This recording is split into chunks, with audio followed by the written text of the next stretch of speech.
पूरा नहीं पढ़ा। अब वो क्या कह रहा है, ब्याज अर्धवार्षिक है। ये आप देखिएगा, अच्छा सवाल है। क्या है, ब्याज अर्धवार्षिक है। अर्धवार्षिक का मतलब है 6 महीने में एक बार ब्याज लग रहा है। 6 महीने का मतलब होता है 1/2 वर्ष होता है। मैंने बताया था 1/2 में फिर ये आ जाता है 2। इस 2 का क्या करते हैं हम, समय में गुणा कर लेते हैं 2 को, और जो दर होती है उसे भाग कर लेते हैं 2 से, तो हमारा फाइनल समय और दर निकल के आ जाती है। तो वर्ष निकल के आएगा, कितना आ जाएगा 2, और यहाँ पे दर निकल के आएगी, भाग करेंगे 2 से तो 5%। तो अब हम इन्हें लेके चलेंगे, समय अब हम 2 लेके चलेंगे, दर हम लेके चलेंगे 5। अब बोल रहा है मिश्रधन कितना होगा, एक वर्ष का मिश्रधन तथा चक्रवृद्धि ब्याज कितना होगा। तो मिश्रधन वही ए बराबर, मतलब कि मिश्रधन बराबर मूलधन हो जाएगा। मिश्रधन बराबर मूलधन 1 प्लस दर बटे 100 की पावर समय n या t, जो भी आप सही समझे। तो मूलधन हमें निकालना है, मूलधन ये हो गया, सॉरी मिश्रधन ये हो गया। मूलधन कितना दिया हुआ है 2000 हो गया। 1 प्लस दर कितनी दी आ गई हमारी फाइनल 5%, 5/100। हमारा समय हो गया 2, तो 2 लिख लेंगे। तो ये कितना हो जाएगा 2000, ये हो जाएगा 100 एकम 100 प्लस 5 105/100 की पावर 2। 105 काटेंगे तो ये आ जाएगा, 5 से काटेंगे 21/20, 20/21 आ जाएगा। ठीक है। अब क्या करेंगे, ये आ गया, देखो यहाँ पे हम देख रहे हैं, ये आ गया 2000 गुणा 21/20 की पावर 2। ये ब्रैकेट के बाहर पावर है, इसका मतलब क्या होता है कि 21 की भी पावर 2 है और 20 की भी पावर 2 है। तो 2000 गुणा 21 की पावर 2/20 की पावर 2, इसे मैं आगे लिखूंगा तो ऐसे लिखूंगा, 21 की पावर 2 करेंगे तो क्या आ जाएगा 441 आएगा। 441/20 की पावर 2 करेंगे तो 400 आ जाएगा। ठीक है। अब क्या है, ये 0 से 0 काट लेते हैं, 2 0 से 2 0 कट गई, 4 से काटेंगे तो ये आ जाएगा 5। अब देखेंगे तो कितना आ जाएगा, 5 एकम 5, 5 चौक 20, 5 चौक 20 और 2, ये आ गया इसका मिश्रधन। ठीक है।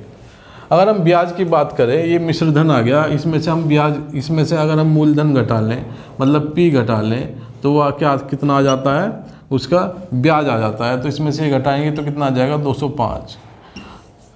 ठीक है। तो 205 वैसे ही हो गया। इस सवाल की जो भाषा दी हुई है, लैंग्वेज दी हुई है, वो गलत है। तो इसमें इसे पूछना चाहिए था ब्याज कितना होगा। इसमें इसने मिश्रधन तथा चक्रवृद्धि ब्याज कितना होगा, तो मिश्रधन इतना हो जाएगा, चक्रवृद्धि ब्याज इतना हो जाएगा। ये सवाल आपका लघु या अति लघु में आ सकता है। छोटी सी बात थी। अगर ब्याज अर्धवार्षिक ले रहा है वो, तो क्या है, 2 से हमने समय में 2 से गुणा कर दिया और दर में 2 से भाग कर दिया। ये ऐसा करना ही होता है हमें।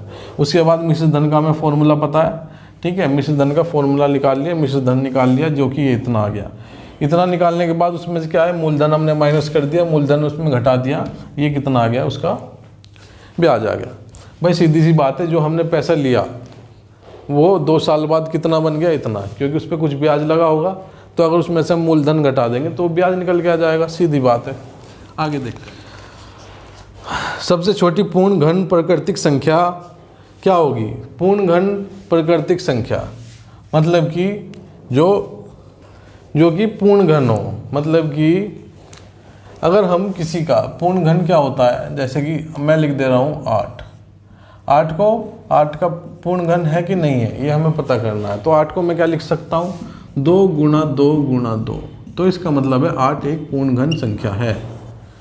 अगर मैं लिखूँ 27, तो 27 को मैं क्या लिख सकता हूँ, घन की बात हो रही है तो हमें इसके 3 टुकड़े करने पड़ेंगे। तो 3 3 9 3 27, ये हो गया। इसका मतलब ये आ जाएगा बराबर 3 आ जाएगा बाहर। तो इसका मतलब हो गया 27 क्या है, पूर्ण घन संख्या है। ऐसे ही वो पूछ रहा है पूर्ण घन संख्या कौन सी है सबसे। अगर मैं लिखूँ 1, क्या 1 पूर्ण घन संख्या है, 1 का मैं कर रहा हूँ, तो ये हो जाएगा बराबर, मैं इसे ऐसे ही लिख सकता हूँ, क्या 1 गुणा 1 गुणा 1, बाहर निकल के आ जाएगा 1, है कि नहीं। तो इसका मतलब 1 जो हो गई उस पूर्ण घन संख्या हो गई सबसे छोटी। आगे देखते हैं। आगे पूर्ण घन संख्या नहीं है, 2 3 5 ये तीनों कोई सी नहीं है, क्योंकि तीनों को तोड़ने के बाद तीनों 3 बार नहीं तोड़ी जा सकती। इसके बाद है किसी संख्या का घन उस संख्या की कितनी घात होती है। अच्छा वो पूछ रहा है कि घन कितनी घात होती है। अब घन वो क्या कह रहा है, मान लो मैं लिख रहा हूँ 5 का घन, ठीक है। अब वो पूछ रहा है इसे मैं क्या बोल सकता हूँ, 5 की घात 3, ये बोल सकता हूँ कि नहीं। तो वो यही बात कह रहा है कि कोई अगर घन है तो कितनी घात होती है, तो इसका हो गया 3। आगे क्या कह रहा है, 27 का घन है। 27 का घन मैंने अभी बताया है कि 3 गुना 3 गुना 3 मतलब 3 27 का घन है। अब क्या है, वर्गमूल में चिन्ह के ऊपर बाईं ओर हम यदि संख्या लिख देते हैं तो वह किस चिन्ह को अगर अच्छा वो ये कह रहा है कि अगर हम किसी भी संख्या में ऐसा बनाने के बाद यहाँ 3 लिख देते हैं तो वो किस चिन्ह को प्रदर्शित करते हैं। देखो 3 लिखा है तो ये क्या हो जाएगा, घनमूल। अगर यहाँ 3 की जगह 2 लिखा है तो वो हो जाएगा वर्गमूल। ठीक है, आगे बढ़ते हैं। 6 कलमों का मूल्य 24 है, 10 कलमों का मूल्य क्या होगा। ये तो दूसरी क्लास का बच्चा भी कर देगा। क्या 6 कलमों का मूल्य कितना है, 24। अगर 6 कलमों का 24 है तो इसका क्या मतलब है, 1 कलम का कितना होगा, 1 कलम का होगा 24/6 और 10 कलम का कितना होगा 24/6 गुणा 10। इसे हम सोल्व कर लेंगे तो 4, ये कितना आ जाएगा 40। इसे आप समानुपात से भी कर सकते हैं। क्या 6 कलम का कितना है 24 है, ये दूसरी तरीके से करके बता रहा हूँ मैं।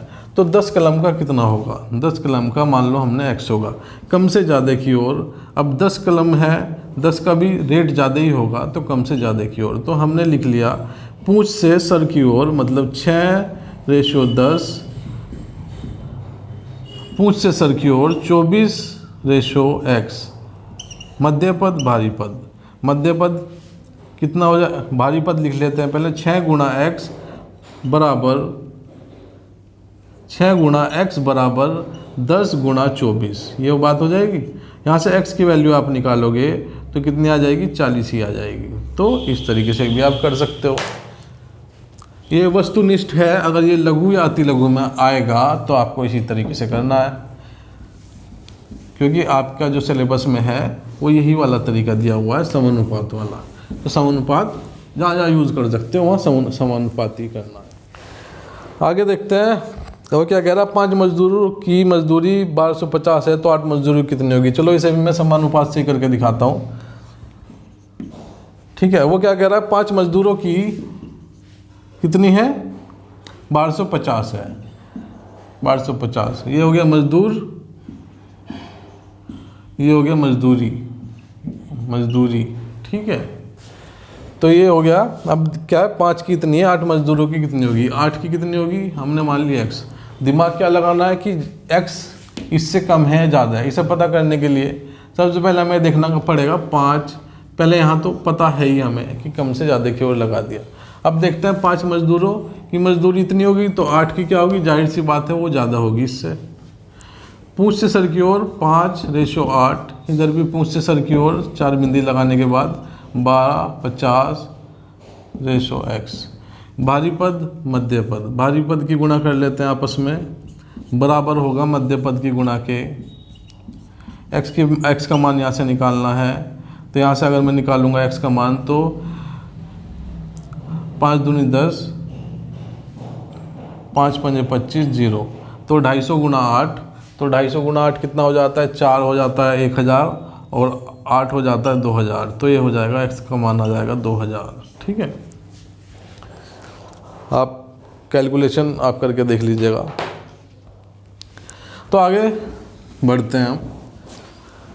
समानुपात में भारी पदों तथा मध्य पदों का गुणनफल का संबंध मैंने बताया था, अभी बताया मैंने। संबंध होता है कि भारी पद अगर भारी पद का गुणनफल कर ले और मध्य पद का गुणनफल कर ले तो दोनों बराबर हो जाएंगे। ये हमारा 64वां सवाल था। अगला 65वां सवाल करते हैं। समानुपात में कितने पद होते हैं, समानुपात में कितने होते हैं, 4 पद होते हैं। अभी करके दिखाया मैंने। यदि 6 किताबों का मूल्य 24 है तो 7 किताबों का मूल्य कितना होगा। तो मैं यहाँ तेज़ी से करके दिखा रहा हूँ। 6 किताबों का मूल्य 24 है तो 7 किताबों का कितना होगा, हमने मान लिया x, कम से ज़्यादा की हो। 6 किताब 24 की आई तो 7 किताब जाहिर सी बात है 24 से ज़्यादा की आएगी। अब क्या है, पूंछ से सर की ओर 6/7, 4 बिंदी लगाई हमने, कम से ज़्यादा की ओर 24/x। भारी पद मध्य पद, भारी पद की गुणा करते हैं 6 गुणा x बराबर मध्य पद की गुणा के 7 गुणा 24, और ये x बराबर आ जाएगा 6 से इसे काटूंगा तो 4 से हो जाएगा 7 चौक 28, तो x का मान आ जाएगा 28। ठीक है, आप इसे थोड़ा लॉन्ग तरीके से भी कर सकते हैं कि इसे ले जाके तो आप इसके नीचे रखोगे 6 आ जाएगा, फिर इसे काटोगे, ऐसे भी आप कर सकते हैं जैसा आप चाहें, क्योंकि ये वस्तुनिष्ठ है। आपको कॉपी में ऐसे डायरेक्ट नहीं काट के आना है। कॉपी में क्या है, आपको जब आप सॉल्यूशन करोगे लघुगणकीय लघु आएगा तो यहाँ पे क्या है, काम चोरी नहीं करनी है, इसे ले घुमा के लेके जाना है नीचे अगले स्टेप में, फिर अगला स्टेप लिखना है, इस तरह से स्टेप बाय स्टेप करके आना है, कोई भी स्टेप कट नहीं करना है आपको। आगे बढ़ते हैं। 2/3 की पावर 5 का अर्थ है, देखो 2/3 की पावर 5 का अर्थ है, मैंने बताया था कोई ब्रैकेट के बाहर होता है 5, तो इसका मतलब हो जाता है 2 की पावर 5/3 की पावर 5। ठीक है, आगे बढ़ते हैं। 4/7 गुणा 4/7 गुणा 4/7 को लिखा जा सकता है, मैंने बताया था 4/7 गुणा 4/7 गुणा 4/7 को क्या लिखा जा सकता है, ये 4/7 कितनी बार है, 3 बार है, तो हम इसकी पावर कितनी कर देंगे, 3 कर देंगे, गुणा में है और ये। ठीक है, आगे ये क्या है, बैंकों के नाम से जाना जाता है, थ्योरी है। राष्ट्रीय केंद्र बैंक 9/12 का मध्य अभाज्य संख्या का, देखो 72वां सवाल देखिएगा, 72वां सवाल 72, 72वां सवाल में क्या कह रहा है वो कह रहा है 9 और 12 के बीच अभाज्य संख्याओं का समुच्चय के अवयवों की संख्या बताइए। देखो मैंने मान लिया वो समुच्चय A है, A में मुझे कुछ ऐसी संख्या लिखनी है 9 से 12 के बीच, 9 से 12 के बीच जो अभाज्य है। अभाज्य मतलब जो कोई नहीं काट सकता, जैसे कि 10 भाज्य संख्या है, 10 को क्या 5 काट सकता है, 2 काट सकता है, ठीक है, दोनों काट सकते हैं। तो ऐसी संख्या कौन सी होगी, 11 होगी बस, क्योंकि 9 तो कट जाएगा 3 से, उसके बाद आता है 10, 11, फिर आ जाता है 12, तो 10 भी कट जाएगा, तो 11 ही ऐसी संख्या है जो नहीं कटती, तो अभाज्य संख्या 1 है। मतलब कि एक संख्या ऐसी है वो जो कि 11 है जो नहीं कटती, तो इसका उत्तर ब 1 हो जाएगा। फाई किस समुच्चय को दर्शाता है, देखो ये इस साइन को बोलते हैं फाई, ठीक है, इस साइन को बोलते हैं फाई। इसका मतलब होता है कि जो समुच्चय है ये फाई, इसका मतलब है समुच्चय खाली है, उसके अंदर कुछ नहीं है।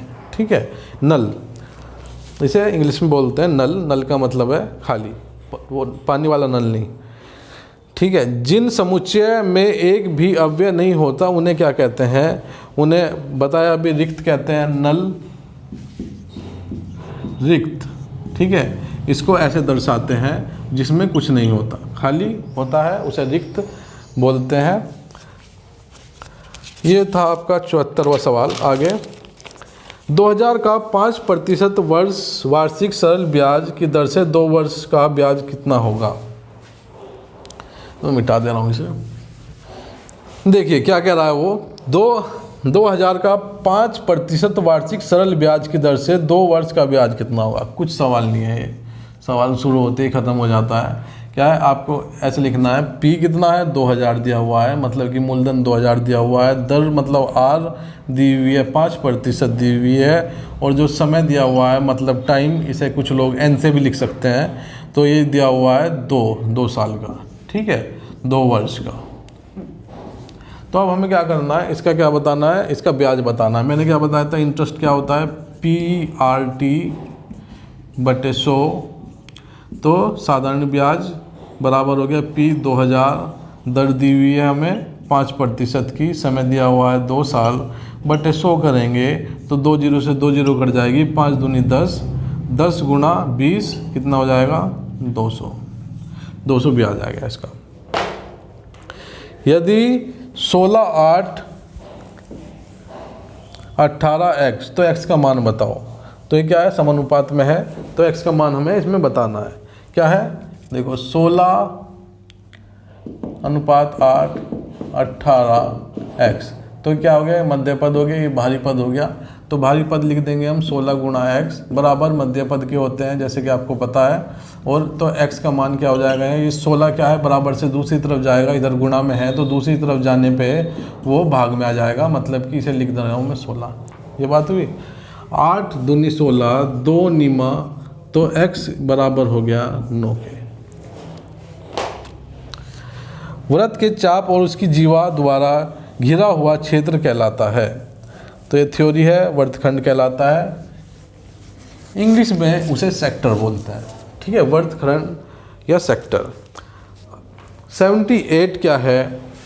78 ऐसा क्या होगा जो इसे काट दे? तो अब निश्चय है, गुणनखंड क्या होगा? x होगा। देखो मैं बता रहा हूँ, 5xy plus 4xz plus 5x3 ये है, ठीक है। अब ऐसा कौन सा है इन सब में से, चारों में से, जो इस सबको काट दे? देखो अगर मैं 5x रखूँ इसको, तो 5x तो इसे तो काट देगा, इसे नहीं काट पाएगा, इसे भी काट देगा, तो लेकिन ये नहीं कटेगा, ये वाला नहीं कटेगा। तो ऐसी संख्या कौन सी है जो काट दे? 5x दी हुई है, 4x दी हुई है। 4x क्या है?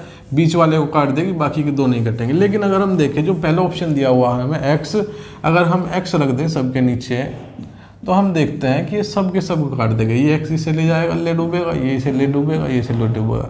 तो हमारे पास क्या आ जाएगा? 5y plus 4z plus 5q। तो हमें ये पता चल गया कि जो x है वो इन सबको काट देगा। तो इसका मतलब यही इसका उत्तर है।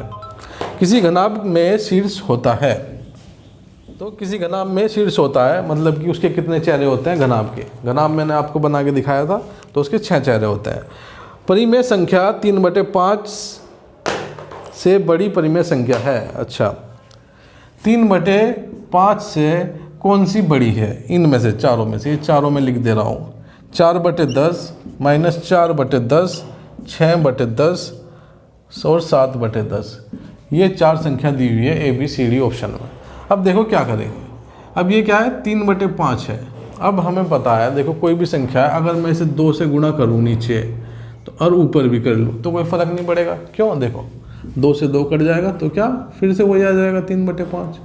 तो इसका मतलब किसी भी संख्या से हम गुणा कर सकते हैं ऊपर नीचे, कोई फ़र्क नहीं पड़ता। तो मैंने ऊपर भी 2 से गुणा कर ली, नीचे भी 2 से गुणा कर ली, दोनों 2 से कर ली, तो ये आ गया 6/10।